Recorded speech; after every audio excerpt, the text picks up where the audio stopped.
Alright, welcome back, and as you see in front of you, we have an Eversharp Skyline. This is, I do believe, just a standard full-size model, and the color of this one, and I hope it shows up, I think so. In the sunshine you can really see it, but this is a deep burgundy red color, and it matches this cap, so it's a non-gold cap. It's got this nice red, brown, green kind of alternating stripe design, so hopefully that's coming through. And of course we've got some gold trim in terms of this slim cap band. We've got the clip and we've got the lever. We can undo it and we can see that we have a nice gold Eversharp nib. And this one has more of a stylized slanted Eversharp. Let's see if you can see that, the glare. So not the teardrop, but still very stylized. And we just have the slit breather hole as opposed to teardrop or some of the other kind of cool designs that they had at the time.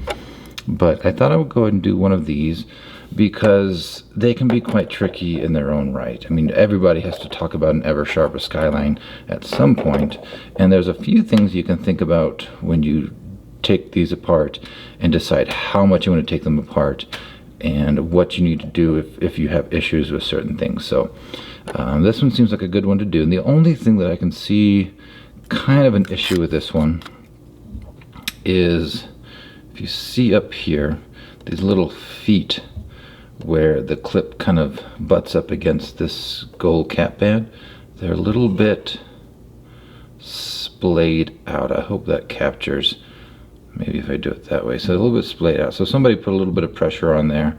They should be more in line with the clip, so we'll see if we can press those back in. So other than that, I think just quickly looking at it, all the trim looks pretty much intact. So this will be a good example. We'll see what it does when it polishes up, but we'll go. So let me just, how do I start to think about these guys?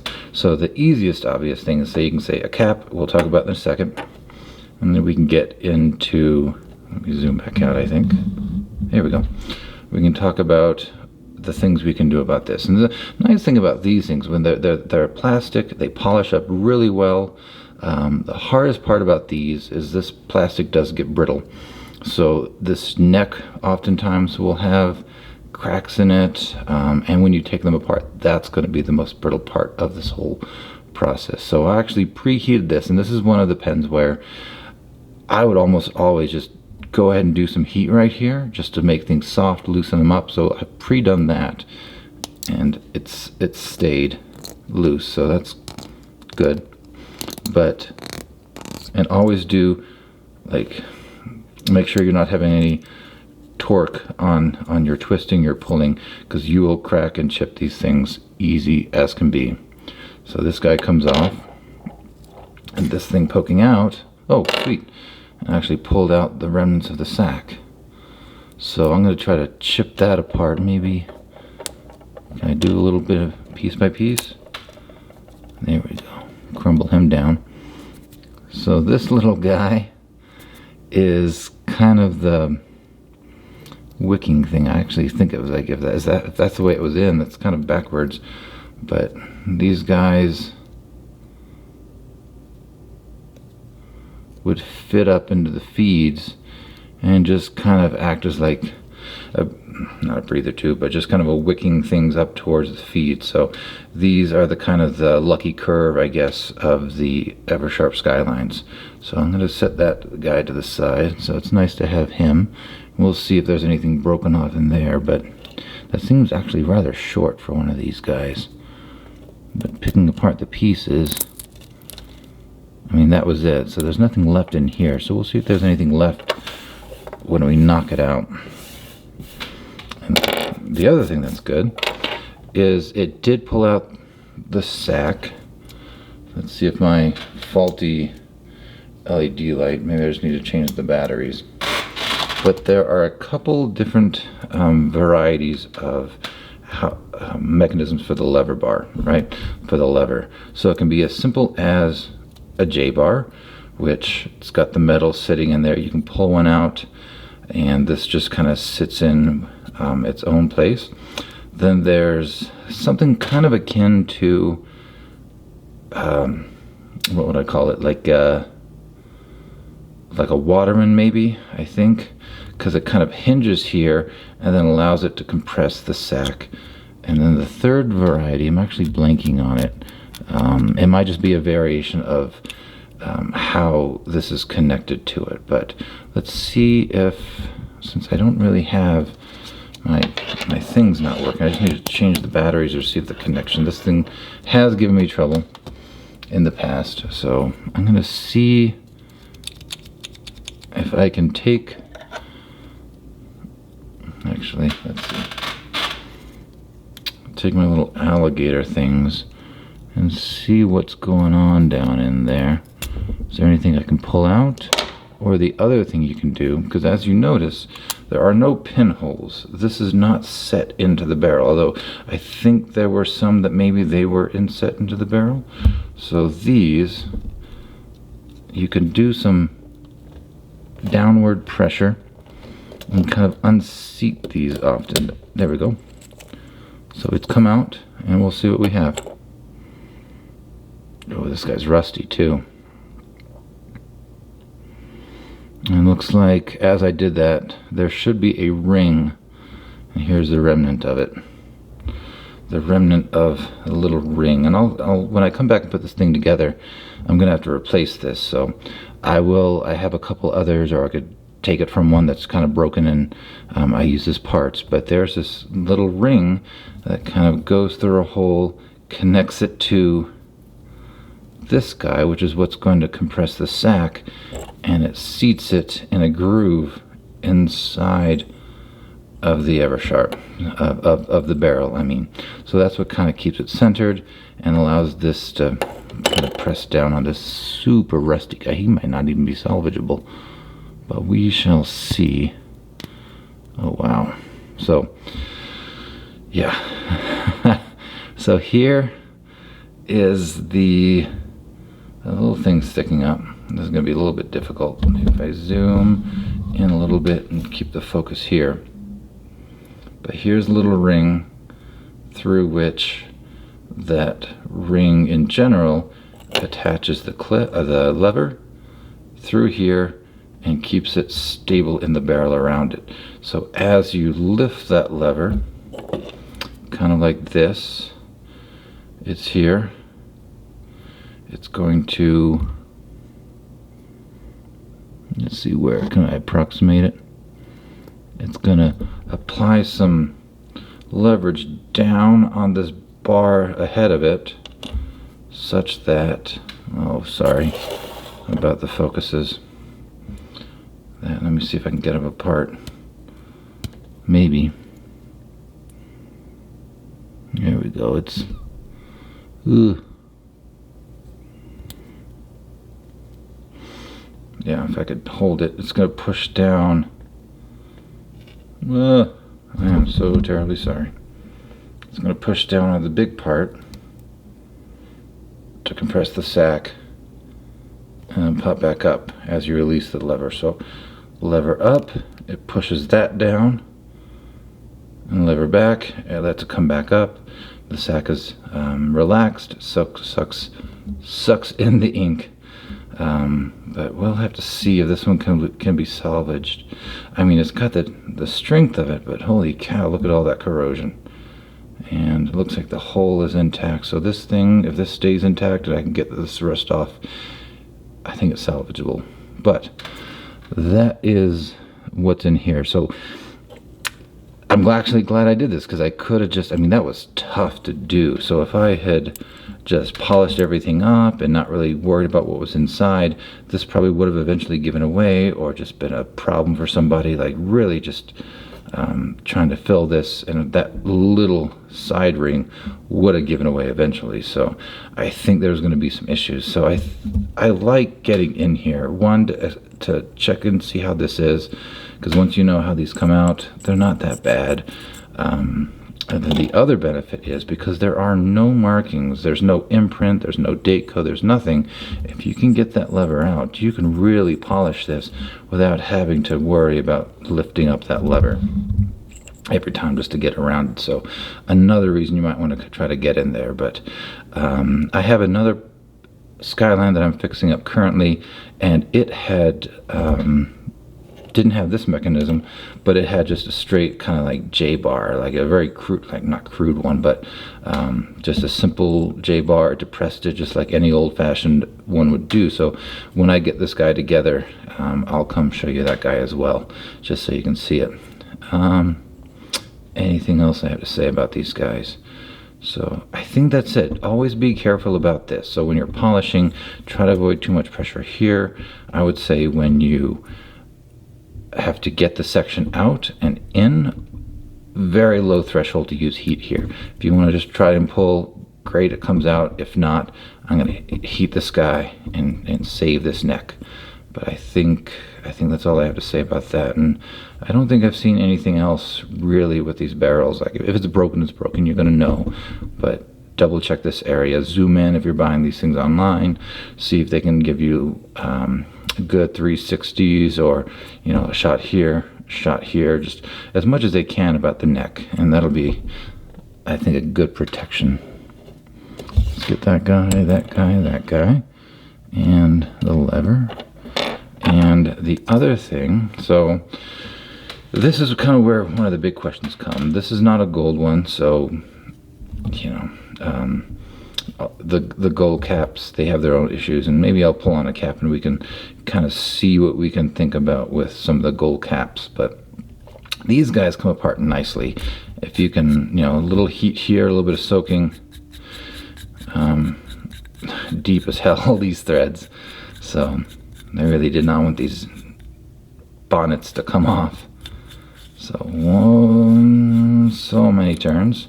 Yeah, you can come this off. You can get this off. Maybe tape up around here, or just be careful so you have free reign to polish and do whatever you want to the cap. So that's kind of nice.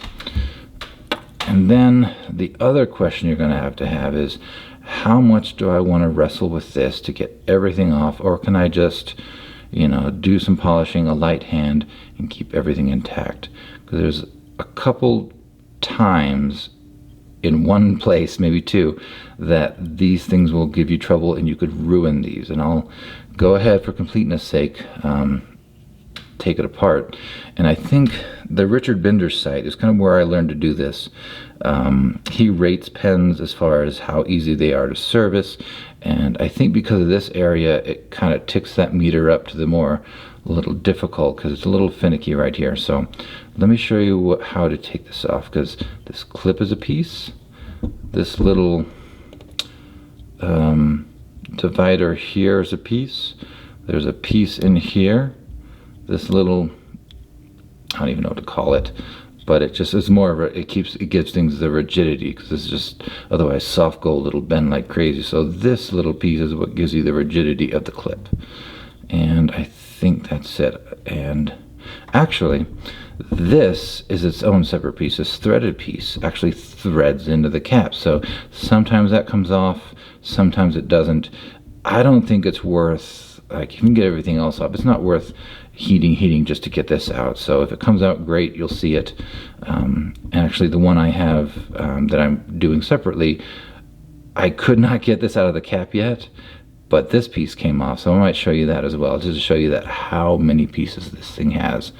But so let's think about getting this piece off. So what you're going to do, and again, if you can see under here, there are two little prongs that you'll see better when I get this off, and that's the delicate part. So two little prongs are really hooking this edge into this piece. So what you're really going to do is, above that divide, you're putting pressure there to kind of push that back. And maybe we can see if I can get my handholds right, get the focus right. I doubt it. I don't think it's going to focus enough, but maybe zoom in, maybe you can see the little tines I tried to point out moving ever so slightly if I can stop moving the camera. But I feel it give a little bit. I'm feeling it. So we're going to push these in really hard and pull that down. There we go. And you see those two tines? That is what we're trying to get out. And then here's the tricky part. So we're going to kind of move this hood off to the side. Just wiggle it out. Be careful, this is soft gold and you're going to be, you know, too aggressive, you're going to mess something up here. So pull this off to the side, be gentle, and just wiggle him out if I can do it over the camera. It's funny how awkward just a camera makes everything.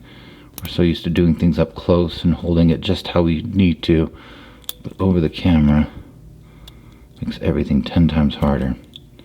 And you can see some of these pieces come undone. There we go. Okay, so we have the bonnet out. We have that extra little ring out, which has a couple cutouts. Important for when we put it back together. That goes towards the back. This is the front. And it's just a lip where those two little prongs catch into. And this is where you're going to screw things up if you're not careful. These little baby prongs. Let's do a zoom in all the way and see what we can get. That's what's really holding this on.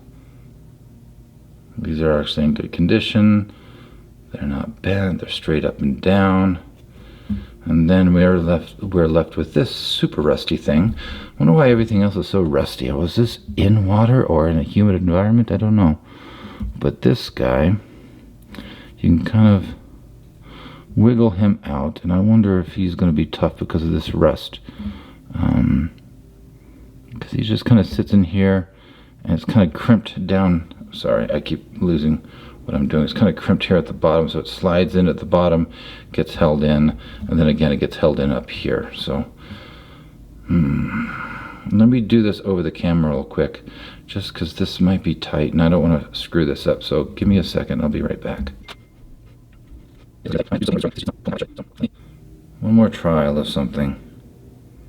No, I'm going to scrub it to see if I can loosen it up. So we'll get this guy taken apart. As I do my polishing, I'll come back and show this guy a little more detailed.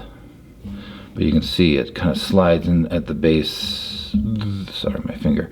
Slides in here, and that's kind of what's holding this whole thing in until you get up here and it all just kind of locks together at the top. And this is the rigidity portion of the clip. So this actually came apart really nicely. There are some that are super tough, and you have to use a decent amount of force up here to kind of get this to flex into the cap a little bit. I will say another thing, that I definitely have plenty of examples. So these, you think these would be super secure, but let me show you one I have actually fairly handy. And there we go. These things can shrink and stuff can happen to them. So here's another one that I have, and looks like it's a burgundy too. So it looks nice, looks good. It's the usual kind of stuff. Blah blah blah. Got the clip, and then look at this shrunken bonnet. I have no idea why this thing is as bad as it is. But you can have some shrinkage and issues with these bonnets as well. I mean, this will be super obvious. If you're looking at this online, you'll see it, but be aware that these can, you know, have their issues too. But you can take them off and replace them. Especially, it might be harder for like these burgundy ones, but like a brown, a gray, a black, some of the more common colors, you'll be able to find replacements. So something to think about. If like, oh great, this looks fantastic except for that, you can get around that. And is there anything else that I can think of? I think that's it. But let me go ahead and show you this part that I think is flared out. So yeah, do you see these little feet? If I hold on the side, yeah, you see how that's pushed out? This guy's pushed out a little bit too. So once I get this all apart, I'm just going to see if I can press them back, make them flat. And I think that'll be great. I think that'll fix the problem.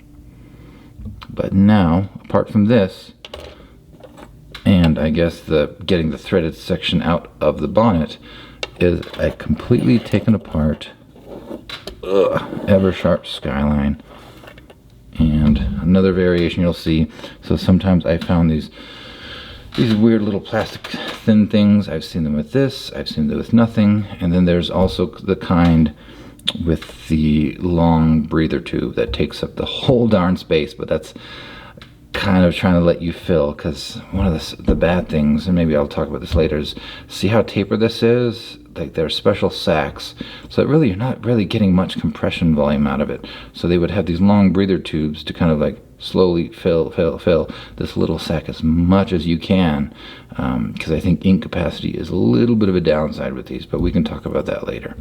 So next steps for this guy, I'm going to do my polishes on this. I'm going to take it through the micro mesh and take it through my polishes, and this is plastic, so I'm going to use the Novus polish, and these come out super well.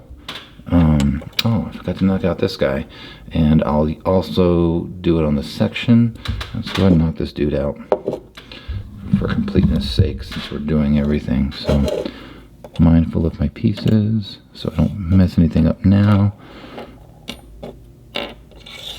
Okay, I'll grab the medium dowel. We'll find a place. That's pretty good. There we go. And over the camera, hang on. Oh, I can't even hit. There we go. There we go. And the classic kind of Eversharp feed, this like slanted tip and these cool lines throughout. But let's go ahead and take a look at the nib real quick. So just kind of flexing it, pushing it. I mean, the tines are intact, the tipping's intact. I don't have any cracks coming off the breather hole, and the bottom there's nothing from tension here, so it's not a super deeply seated nib, which is fine. I mean, these things are solid, but let's see if we can zoom in and see the detail on this a little bit better. There we go, slanted Eversharp. Maybe with the polishing it'll pop out a little bit better, but Eversharp right through the bottom. Very cool Art Deco-y stylings, getting into the mid-century modern, but still very Art Deco-ish in certain aspects. But we're definitely getting into the streamlined, futuristic mid-century. But anyway, so what was I saying? So I will do my plastics. These things will all get the same treatment. I might just put a little tape around the cap band just to protect that and get them polished up nicely. I'll take my Novus polish on this as well and just kind of make that tip nice and shiny, clean it out. And I'll take my metal polishes to kind of go through the nib, and I'll be very careful, just kind of lightly doing things with the metal polishes on here as well. And these should be gold filled, so they should polish up really well. Even if you do see a little bit of plating loss, the rest of it tends to hold up, so I don't get too squeamish about it. So I will do that. And Novus polish for this. I mean, this is just hard to do and do consistently with the pad. So unless you really have scratches or anything you're going to get out, because these are usually pretty well preserved, just the polishes work well on this. So I'll just do the polish on this, and if I see anything, which I don't, quickly, I think that should be sufficient. Oh, I'll be taking my grinding wheel, my little wire brush on my Dremel to see how well I can clean this up, and have some replacements if we have to, but hopefully this can be salvaged. And of course these gold pieces, I'll do my polish and soaks and I'll definitely use ammonia on these to try to get some of that crusty stuff off. And this guy, he'll soak with it, and then of course I'll have to find a replacement little ring and just take it out of another one I have. But once I get everything polished up, we'll come back, we'll put it back together, and I'll show you some differences with the other one that I have. And we might just do a different video with the metal caps, and I'll just show you why. Because the big thing about the metal caps, there we go, is they are really just glued on to a plastic core, and you'll find them sliding all the time, right? The metal caps are nice because they can take this nice taper, but you're going to find this pretty much almost every single cap.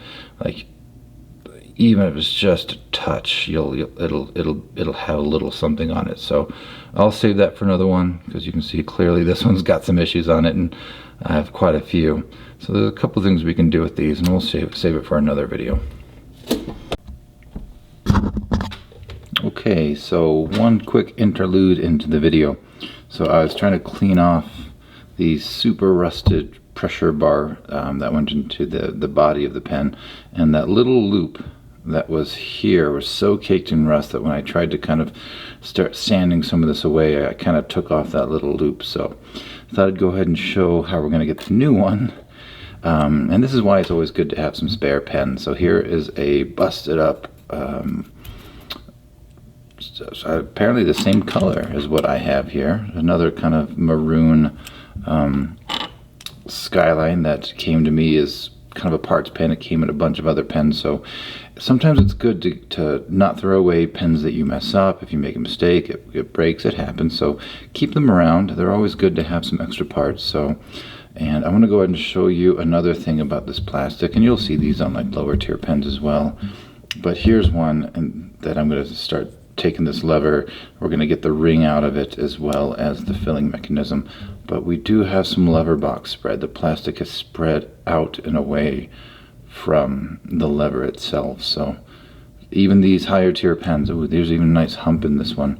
So whatever it was exposed to, heat or whatever, it still has the issue that some of the lower tier pens can have. So yeah, just top tier pens are not always necessarily the best pens, I guess I can say sometimes. So just like the other one, we're going to take this lever, and because it's so warped, push it down and out, and it's going to be a nice little easy job of maybe just reaching in with the alligator pliers, and let's see if I can do it over the camera, pulling it out. So luckily we have the same thing. And this is the little ring that was so rusted on the other one that it just disintegrated. And here's an actual look, maybe see if we can see how it actually works. Let me move my camera. It's kind of just pointing down. There we go, maybe that's better. So this is the idea. So it's going to pivot, push down, and of course this would be the top of the barrel. So that's going to just lever this part down. And this will be keeping it in place within the barrel. Then you pull it back and it pops back up. So that's what we're going to do. We're going to take out this little circle, because we need that. And coincidentally, we will also need this exact filler. And it's also got a little bit of rust on it. So I'm going to be extra gentle with this one. And actually, you know what? I might have to dig around again, because these are different sized. I need a larger one, so I'm going to have to dig around in my parts pens and see if I can get a much larger one. And if push comes to shove, maybe I can get a J-bar, because the J-bar will work just as well. But I'm going to try to see if I can salvage one of these from another pen, rather than this tiny little guy. So what do I have here? Actually, maybe not. I mean, that's kind of interesting, right? These seem to be the same size. Like, this seems to have broken right where the threads are. So theoretically, you know, we have a big one here. Would have been the same here. But the smaller one, that's actually really interesting. So I guess it's just going to sit a little higher up and compress. There, that's interesting. I mean, this is a tapered sack, so we're not really having, let's see, there we go. So I put this on. I mean, the sack starts there, and if we say more or less right here-ish, I don't know, maybe I will try to use this one, maybe clean it up and use it rather than try to find a bigger one. Because clearly this was sized for this, and I guess I am assuming that this in itself was not replaced, which I kind of doubt, having come to me like this. I doubt that in its lifetime this was switched out and is also re-rusted and kind of changed out, I guess. So maybe I will try to sand this down, keep a little bit cleaner. Maybe we won't. I guess it really doesn't matter, because if you have that much, I mean, it's still going to compress. Yeah, I think I will. I think I'll just clean this up and we'll use this. So I have pretty much all my polishing done on this guy, and it turned out really well. So I'll just take another little pause, clean this guy up, clean this up, this little ring, and we'll put everything back together, and then we'll do some talking and writing. So we'll see you again in a bit. Okay, so I finally got that little piece polished. I mean, I just kind of brushed off most of the rust, so I think it's a good serviceable piece now. Oops, there goes a little ring.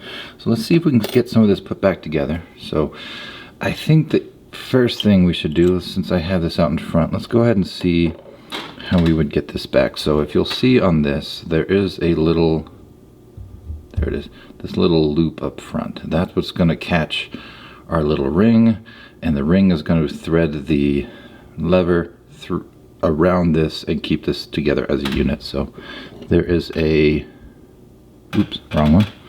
Let's get the other lever, the polished one. There we go. So on the side, if you'll see, maybe you see the little punched out hole somewhere about a third of the way into it. That's where you're going to start to thread this little loop that we have. So the tricky part about this will be getting it all lined up and holding these finicky small little pieces so that you'll be able to thread it. So what I wind up doing is this just kind of straddles that loop in the within the lever itself, and I may have to look outside the camera for a second, but I kind of get something light behind me, and if I can see through, I kind of pre-line up where I think it's going to slide over the loop, and I'm lifting it up just so I can see the white background. And just kind of go until I can see all the way through, and I see the loop kind of pass into that hole. Do it a couple times. I may have it there, I'm not sure. So let me go ahead and just see what happens. And what you're going to do is come up from the bottom, because this is really just going to be in there like that. So you need to slip it through so that you'll catch both and be pointing downward. And see if I can do it all awkwardly. Maybe not. Okay, maybe not. Okay, I'm gonna do it over the behind the camera, because I don't think I can manage this, at least just yet. And there it is. So it took me 2 more tries, but I finally got it. So we have the ring. Am I zoomed out? Yeah. So we have the ring with the open end down, and it is through the lever, through the loop that's on the top of the lever bar, I guess I'll call it, and it goes back through. So there it is. So I'm going to keep it like this because this ring can fall back out, and there we go. Just keep some tension so it doesn't just roll itself back out. There we go. Okay, so let's go ahead and grab the barrel, and I'm going to grab the two tools I'll need. Little alligator grippers, and you can use a toothpick, but I'm just going to use this, and you'll see why in a second. So what I'm going to do is take the barrel. I'll have the groove up, and what we're shooting for is to get, see if I can show you, the ring into, and here's, use this as a pointer, the groove that's right there. That's the little groove that's in the barrel, right there. So we're trying to get it seated in there, and the lever will just seat itself in the hole. So that's the trick. And so for this, I will take my little alligator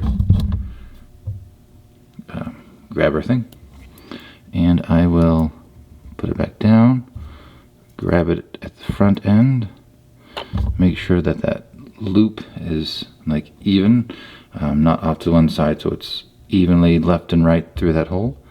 And I'm going to line it up and just send it back through, and you'll see the little ring just kind of slip in there as well.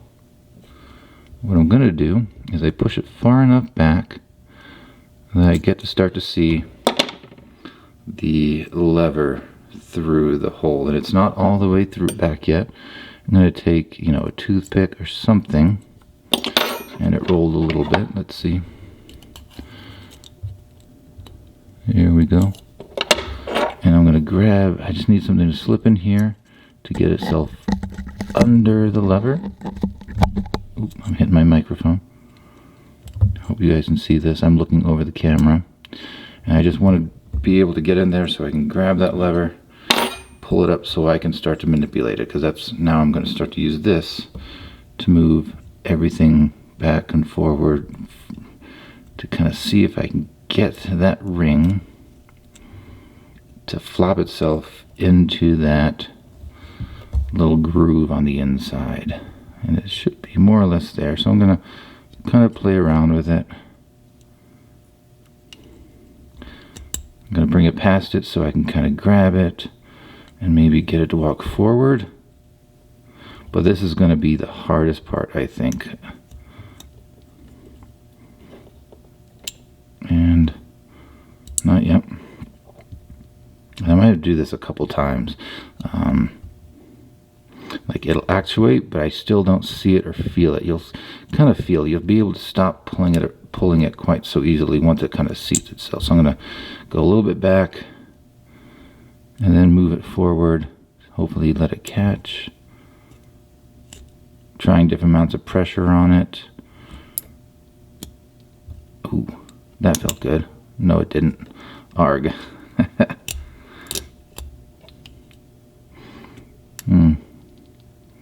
Let me give this a little bit, and then if it's not going, I'm not going to, again, keep you on the camera for it. So I'm going to keep doing my thing. I'm going to take a peek just to see if there's anything going on that I'm not wanting to happen. And play with my finicky light. Is there anything I can see in there? Like, did my thing move? Did that little ring move and it's not where I think it is? As far as I can tell, it looks okay still. Yeah, okay. A couple more little finagles, and then I'll just do this off camera. Oh, come on now. That's all you have to do is just stay right there. That's all you have to do. Oh, I think I see through here the ring kind of flipped up top, so it's not going to seat. Yeah. Alright, so I'm going to do this off camera, but that's the move. I'm going to slide it in there and try to see if I can catch it in the groove. And I use a little tool to pull this up through so I can be doing the moving. But that's what we'll do, and I'll take yet another break, finagle with this one, and we'll come back and do the lid.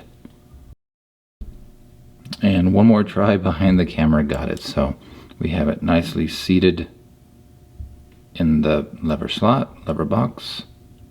And let's see if we can zoom in and see what. So maybe I'll move it around a little bit. But if you remember, the groove's right-ish about a third of the way back. Such a dark pen now. Back in here.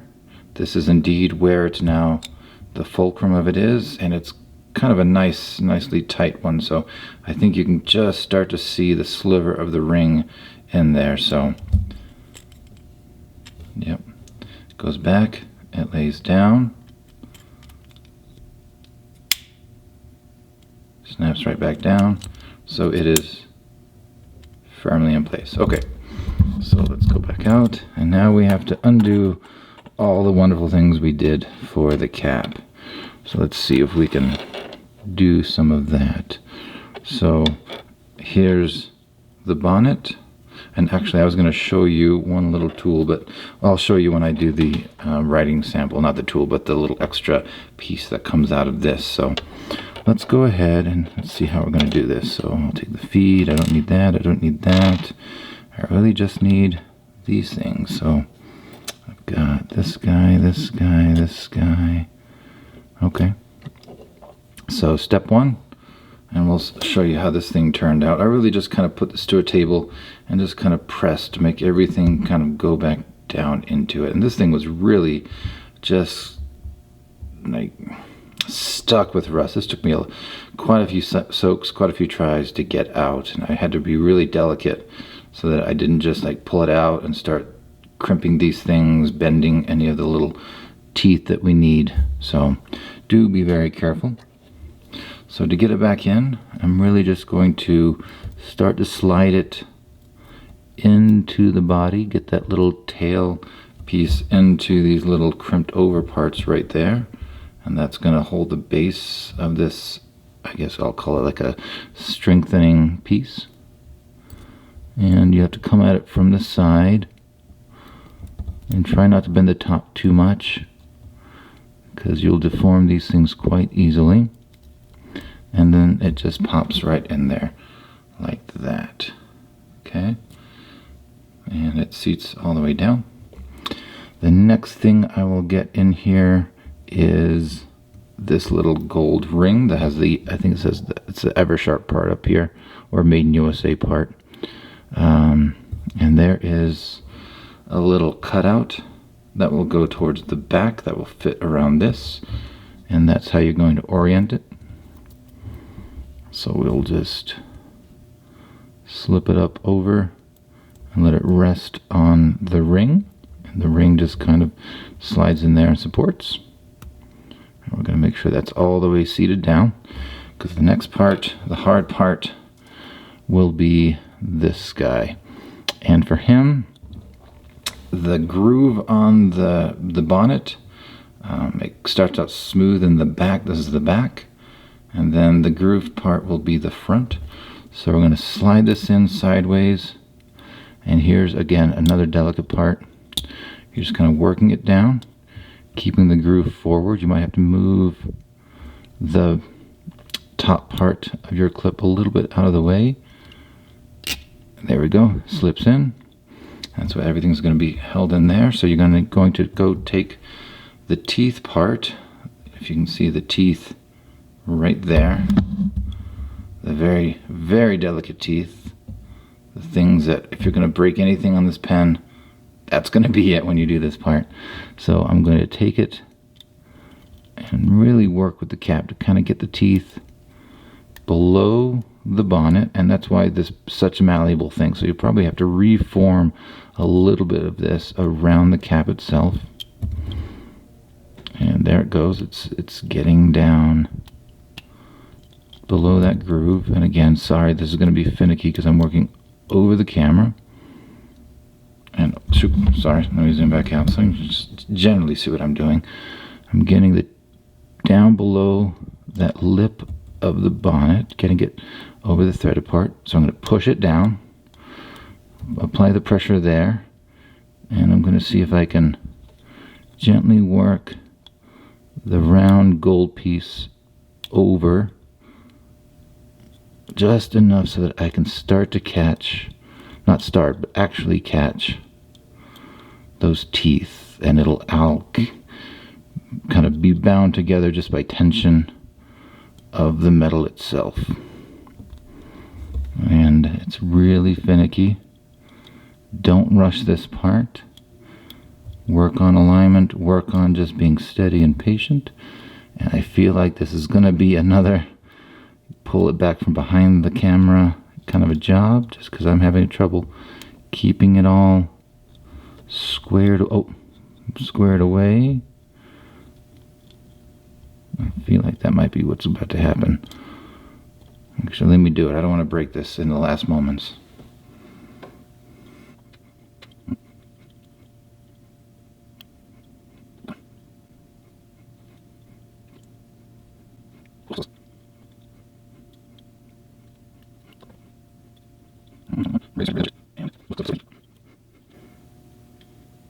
Oh, I think I got it.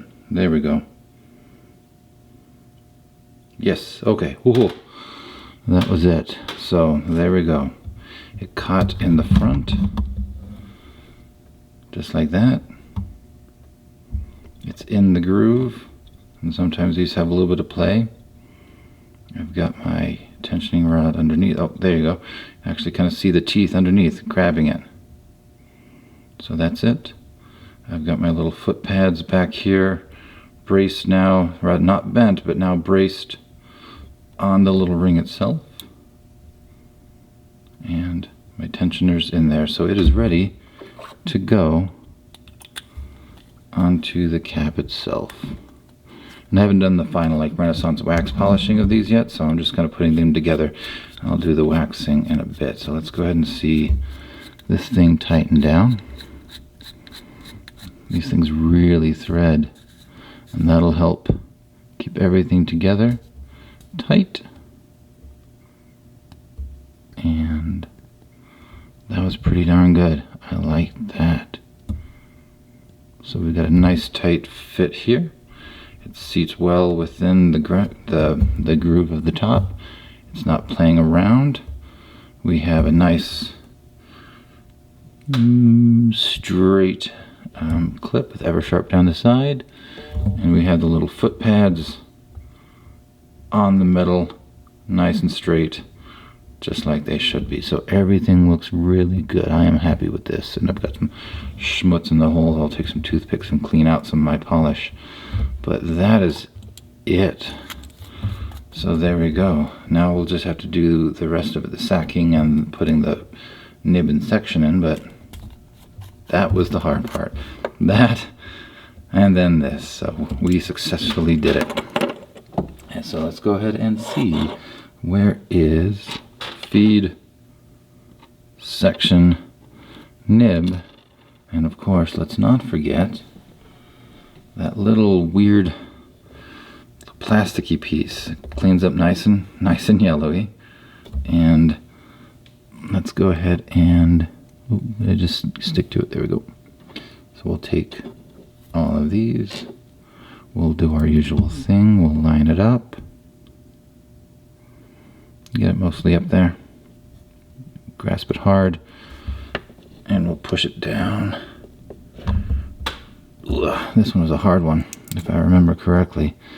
I might have to really use some there we go. Let's go in. Okay. That is it. Easy peasy. And this little guy, essentially, I think, kind of acting like a lucky curve. Since this one did not have the breather in it, the breather tube, you just kind of stick it in the middle, and it will go into the little hole in the feed where the breather tube would go. And I think it's just acting like a little lucky curve so that you're not getting the ink spurts out as you hold it and warm up the ink within the sack. So here is this, and of course I don't have my sack, so give me 2 seconds and I'll go grab a size 16 specially tapered sack. 1 second. And I grabbed it. So these are, I get these from Anderson pens. These are Skylines. These are size 16, and they have a taper in them, the 2 1/4. I'm not sure what that designates exactly, but if you take one out, you'll see that it kind of has this nice taper down it. And these things, I don't think you typically have to cut because they just fit into the barrel. So nice thing about the specialty Skyline sacks, you typically don't tend to cut them. You could use others, but you're gonna have to finagle them because the barrel does taper. So you're gonna have to really figure out the depth of these to be able to cut them down correctly. But it's the usual thing. And let's see. Where is... Oh, it was right here. Got my shellac. We'll do a little bit of shellac on the nipple here. I do want to point out that this particular section has some texture on it. It has these little gripping lines, and I'll point them out for the camera in a second. But I'm going to put this on, and this actually has some texture. You can maybe hear that. So Kind of cool little feature, just to make sure everything stays. And this one I'm just gonna mine the little cellophane celluloid thing, scoop it up there under the nipple, give it a little spread, make sure everything under there is nice and even, push it up, and I'm gonna spread all that little extra shellac into that groove. And of course I keep forgetting everything. I should get my talc real quick, so let me do that.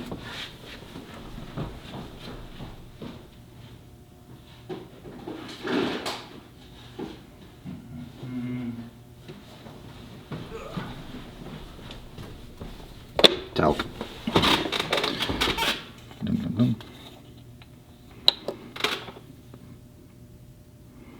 We'll just dip the tip in there and slide some talc up along the sack. Made a little mess. Just a little bit, a little coating. Okay.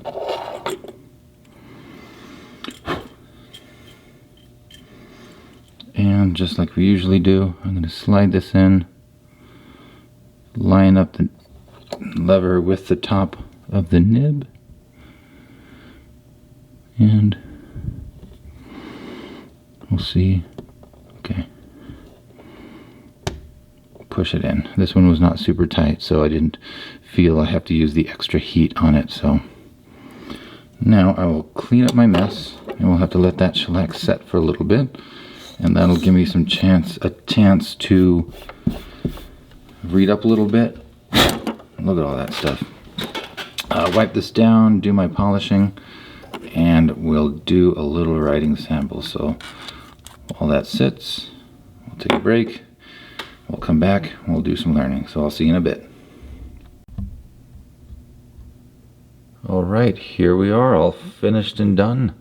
So let's pick it up and give it a bit of a twirl. And I really think that these LED lights are not really doing the color of it justice. So I hope you can pick it up. It doesn't just look dark like it does on my screen, but this is a nice maroon burgundy color. And here it is, all kind of polished up and wiped down. So if we go from the top, where we have the nice curved over clip, we've gotten those little feet pads up here, kind of pushed back in. They're abutting nicely this little top cap band there, so we have this nice little spring, and it's giving us our tension here. There we can see it from the top view. They're not poking out. Yeah. We have a good nice tight seal up here where our little feet were, so that everything here is hooked up nice and tight. We have this wonderful kind of red, green, or red and amber, I think it's red and green, kind of striped cap, a nice gold cap band. The Eversharp did polish up. I'm touching it now, so I'm getting all kinds of things on it. Let's see if we can get in there a little bit more. So we have Eversharp right there, down the front. Cap band. Oh, there we go, zooming in. I think I get a little bit of red now. So there is the, I'm sorry, this is having trouble focusing now.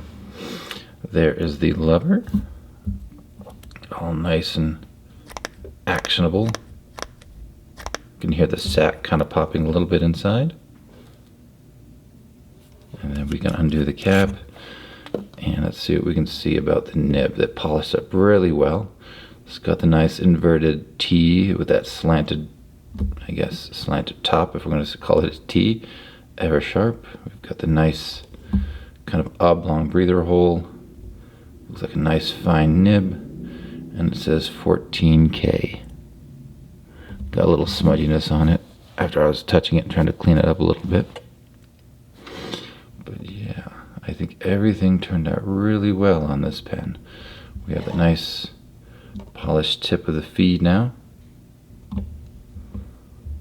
And I think that's about it. And let me just show you before we do our discussion and talking that, like I mentioned with the cap, when you have the little dubonnet or the bonnet, it does have an extra piece that can come off. And so here's another one I've been working on, and you see here's a threaded section that goes down into the cap, And this is the part with a little rounded yet flattened top that would screw on to the bottom. So there was one more piece we could have done, but again, if this is solidly on, I'm not sure there's any benefit trying to use heat and twist and break and try to mess anything up. So that's the one extra thing I think we could have done, but other than that, the entire thing was taken apart and put back together. So here we go. Anything else on this one? Oh, and this other pen, which is kind of a brown version of the same, kind of striped celluloid top, is the filling. So this one, which I'll need to straighten this out a little bit, just had this simple kind of brass looking J-bar, honestly, and the lever was just this. It was the lever with its ring, and so all it would do is spring down and do the typical J-bar fashion. And these things, this is a huge one, but it doesn't have much to have to compress, because with that tapered sack, all you have to do is press a little bit and you've got it. And what else? Blah, blah, blah. I think that's about it. I think those are the big differences, and I think this one actually had a breather tube with it, but I think I left it over on the other table, so there's a long breather tube to help it fill, so you're really just using very little space to compress, and just use that breather tube to really fill these things. So that was the other little bonus thing I wanted to show you. So let's go ahead and heat this guy up. We'll talk about Eversharp, or the Skyline, for a second, and we'll do a little bit of a writing sample. So let's see, what ink do we have? Let's just do what I pulled down. Okay, we'll do sepia.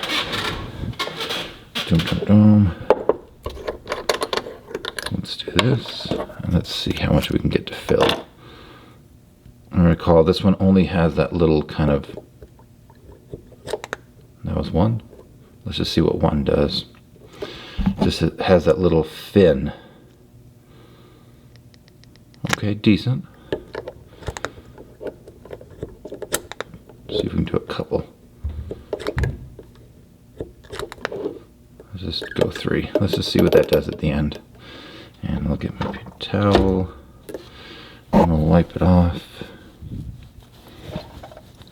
Okay, let's see.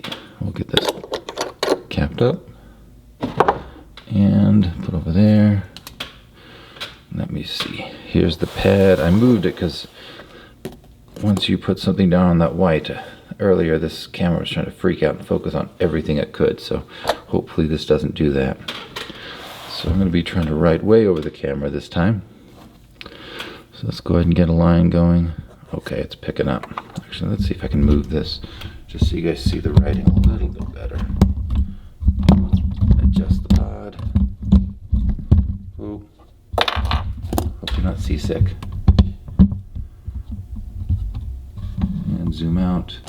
Adjust the pad. So let's see. Let's just talk about the Skyline real quick. I got a couple dates on these guys, and it looks like most of them say they came out right around 1941, and they persisted till about 1948/49. Fair enough. And this was at a time around 1940 when Wall and Eversharp were having to figure out what they're going to do. They weren't doing as well as they thought they would. Apparently the biggest thing they had going for them were some of the repeater pencils made by Eversharp at the time. So they said, what can we do? And they went ahead and got a well-known designer of the time, a very guy known for streamlined design. His name is Henry Dreyfuss. Henry, D-R-E-Y-F-U-S. And 2 S's, yep, 2 S's, my bad, 2 S's. And of course, this is the pen that he came up with. Like, if you know anything about him or any Wikipedia search, you're gonna see what we're talking about with his type of design, because he was very influential in designing modern household items for function and form. And some of the ones they always talk about, he did a certain telephone design. He did several, or at least one, vacuum design, it's not Electrolux, it was something else, but it's a very streamlined kind of front of the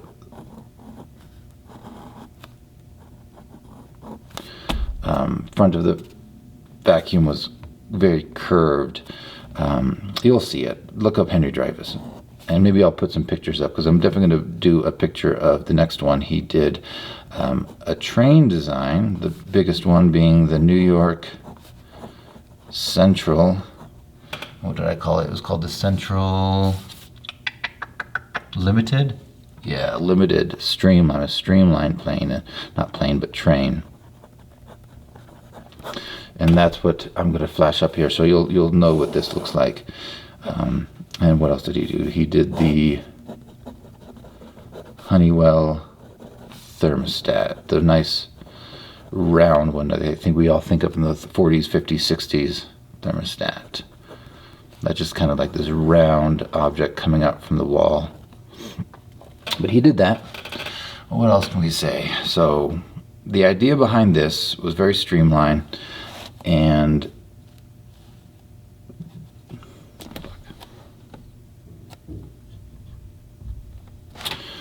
so the idea behind this one was to be streamlined, modern, futuristic slash modern, let's say it that way. And they went with the name Skyliner at first, ER, just to kind of get people thinking about planes and trains and something kind of modern and futuristic. But I think within a short time, they just kind of shortened it to Skyline.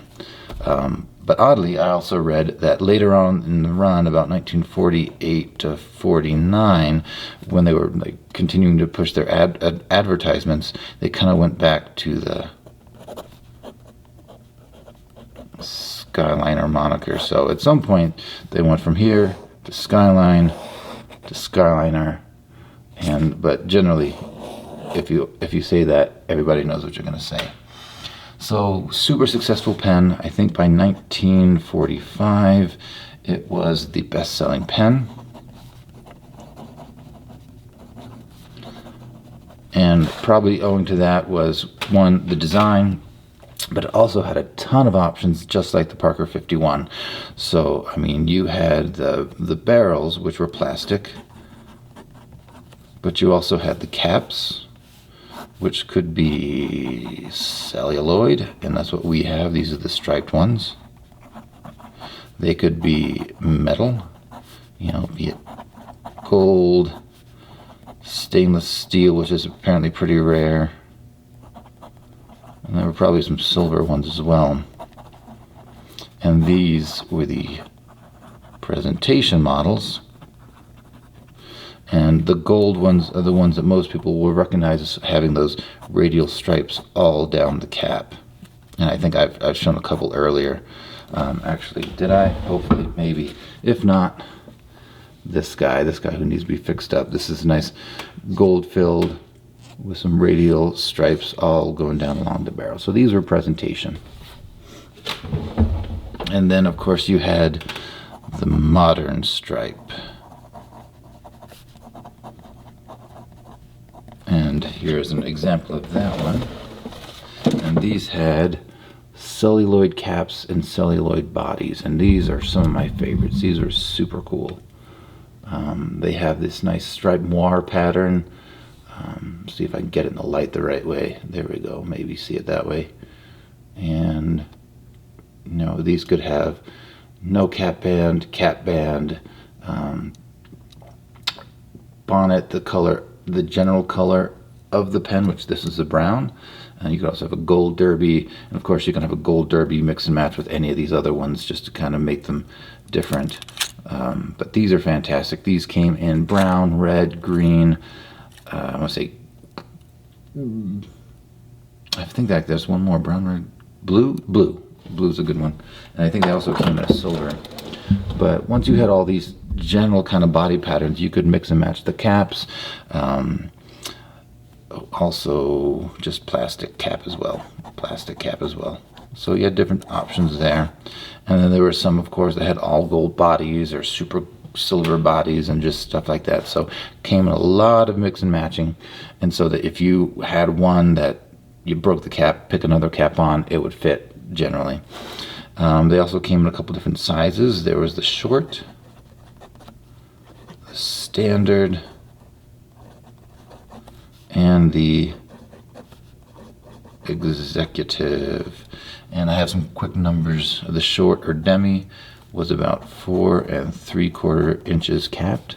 The standard, which is this one, is 5 1/4 inches capped, and the executive was only 5 1/2 inches capped. And these are the two, the short and the standard, where things were pretty much interchangeable. You could swap out the caps and do things with them. And the executive was kind of its own thing. And actually, I have my ruler just to see, just to double check myself, because it feels like a standard. If I were to lay this down, I would have 5 1/4 inches. Boom, I'm on the money. And just to see what it is uncapped, actually, just because it actually feels pretty good to hold it. This is about 5 inches uncapped, so it really just adds 1/4 or 1/2 probably in the executive. Oh, what else can I go into? I mean, there's a lot of information about these on the internet. I think that's pretty good. I mean, that's the kind of the gist of it. I'll tell you, I mean, we'll flip and we'll just kind of show the qualities of this particular nib. But one of the joys that people love about these are the Eversharp nibs. They are so, you know, be they a nail, be they a flexible writer, a semi-flex writer, they're always just so smooth and so pleasant to write with. And this one, I don't think, is any different, right? So this is probably writing a fine, and it probably is a fine line. I mean, it's got some nice variation, just side to side, side to up down. You get a little bit of variation, so that's nice just having that. And I think the focus is losing itself on this white page, but this one is a bit springy, and you can actually squeeze out a decent amount of line variation, and it comes right back down to writing. So this one's actually quite fun, and I have a feeling, actually, maybe not. Yeah. Oh, I got some. That's why. Let me get some paper out of the Times and see how wet this guy is.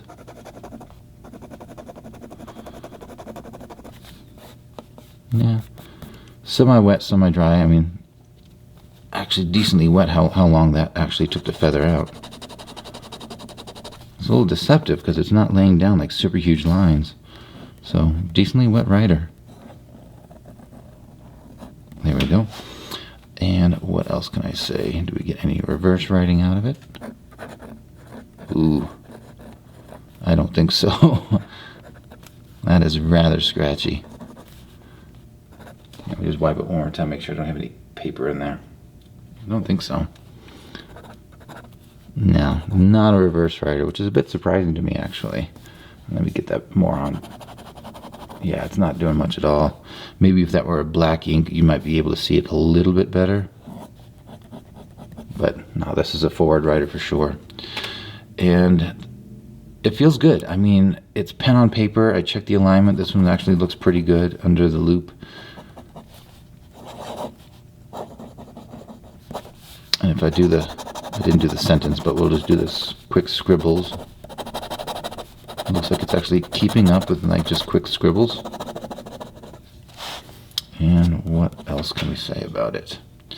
I think the nib is great. I mean, I think every Eversharp or even wall nibs, they're all fantastic. So I don't think you can go wrong with the expectation of getting a good nib on these pens. They are a little bit slender, so if people like larger ones, they might not like these too much. This is just shy of 1/2 inch at about the widest. It is all plastic, so it doesn't feel too slippery to me.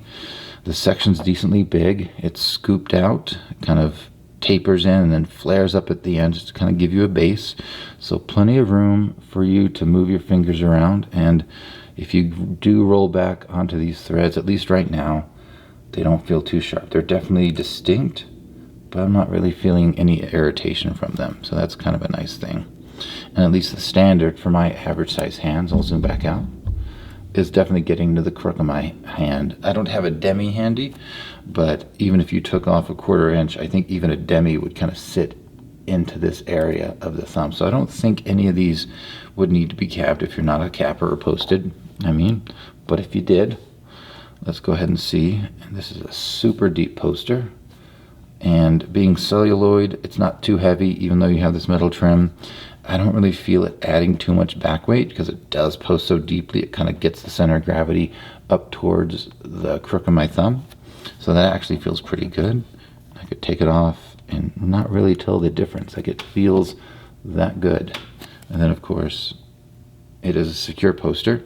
I will say one thing, and maybe I can bring out the other pen that I just had. That one of the issues people will talk about with these is, here's the metal one. And maybe this is a better example, but when you start to post these, actually this doesn't post all the way down, but as you post them, and I'll just go, this one's dirty, so I'll go back to the other one. If you keep posting them, there is a tendency for the caps, or at least some of the tighter caps, to kind of start to rub onto the lever. So right about, almost kind of like you get a little bit of a hump, like it kind of comes down. There's like a little slight bend in a clip naturally, not a clip but a lever, and that's where you'll start to see V'ing in from the sides, and you'll start to lose gold plate. So you'll see an area of gold plate loss, and it might extend out a little bit. So that's going to be one of the design flaws, where people who do post them, they do tend to wear off some of the gold on their levers. Something to think about. Clips tend to do pretty well, but you can also get plating loss on this, especially if you're someone who really uses this in their shirt or let this roll around. But you can get it up in here.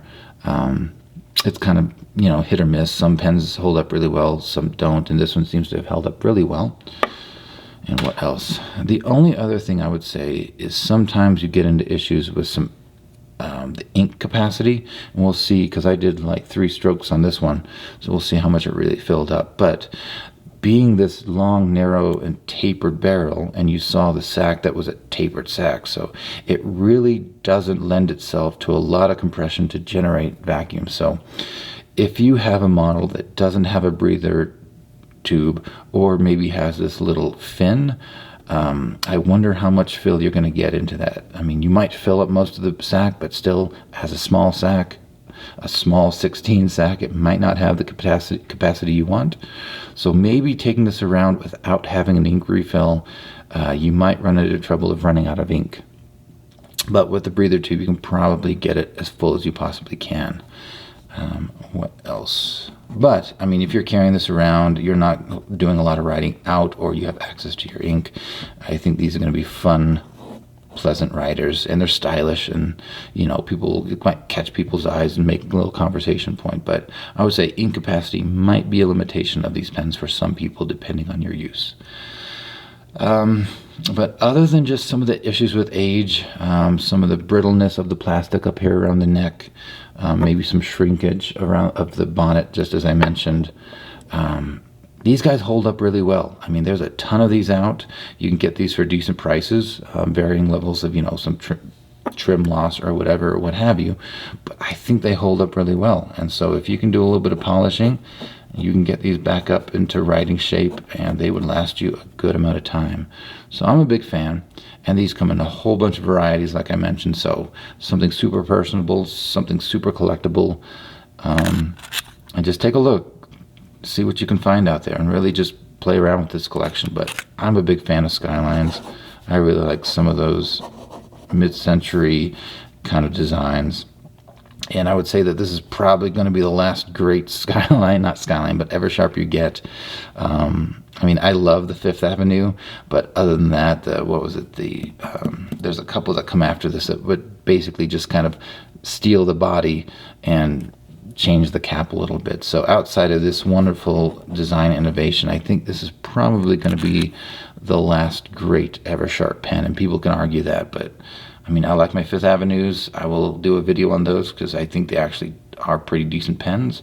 But by the late 40s, early 50s, Eversharp did not survive despite the use of the Skyline as a great pen. And they eventually got bought out by Parker. So let me quit rambling. Let me leave you with that. I think it's a good pen. I don't know what I'm going to do next. I'm still working on the pen that I flashed before. I'm trying to work and get that darn packing unit out. So I think the next video will be a surprise, but I'll try to be consistent and keep stuff coming out. And we'll see you next time. Thanks for sticking around. Thanks for sticking around, even though I forgot to show you the fill. So let's go ahead and see if I can zoom this out, have some room to see what this does. So sorry about that. So let's see. So this is a 3. Let me make sure you guys can see what I'm seeing. Is it better to zoom in? Maybe. Okay. Let's see if you guys can see. Is it going to freak out? It might, rabbit. Alright, maybe zooming out's the right thing. So let me just go ahead and see what we drop out.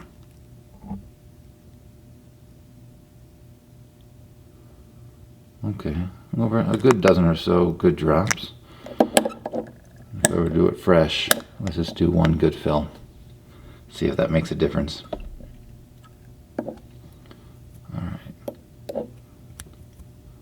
See if I can count. 1, 2, 3, 4, 5, 6, 7, 8, 9, 10, 11, 12, almost 12 and a half, almost 13. So 12 good drops and then a little bit of extra bubbling out at the tip. So I should see. I wonder if we can titrate and see what a drop on an Eversharp nib means. But they're good fat drops. So that's actually pretty decent for a one-stroke fill.